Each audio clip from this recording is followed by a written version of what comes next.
இங்க ஒரு அம்மா வழியால் ரொம்பவே துடிச்சிட்டு இருக்காங்க. அந்த வீட்டுல யாருமே இல்ல.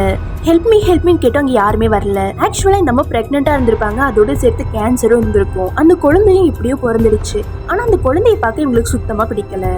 ஏன்னா அந்த குழந்தை சூனியம் பண்ணி பிறந்துச்சுன்னு இவங்க நம்புறாங்க. அந்த குழந்தை எப்படியாச்சும் கொல்லும் சிசர் எடுத்துட்டு போய் ட்ரை பண்ணா, ஆனா இவங்களால முடியல. அவங்க குழந்தையாச்சு. அப்படியே கட் பண்ணா அந்த குழந்தை தான் இப்ப பெரிய பொண்ணா காட்டுறாங்க.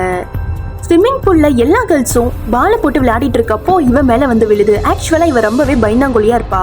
அந்த பால் இவ சைடு வந்து விழ எல்லாரும் தூக்கி போட சொல்ல இவ்வளவு தூக்கி போட்டுற ஒருத்தி மேலே பட்டுருது. அதை எல்லாரும் சீரியஸா எடுத்துக்காம ஃபன்னா எடுத்து அப்படியே கட் பண்ணா இவளோட உடம்புல இருந்து பயங்கரமா பிளட் வருது.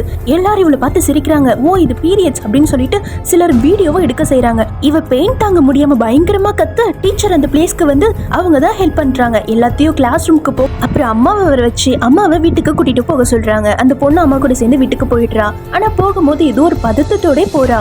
இவ கார்ல இருக்கும் போது ஏதோ ஒரு குட்டி பையன் வந்து இவளை சும்மா ஃபன் பண்ண பார்த்தா கீழே விழுந்துடுறான். அப்பதான் தெரியுது அவளுக்கு பவர் இருக்குன்னு. ஆனா அவ அதை உணரவே இல்லை. பையனும் ஏதோ பேய பார்த்த மாதிரி அலறிடிச்சு ஓட இவ்வளவு பயந்துடுறா.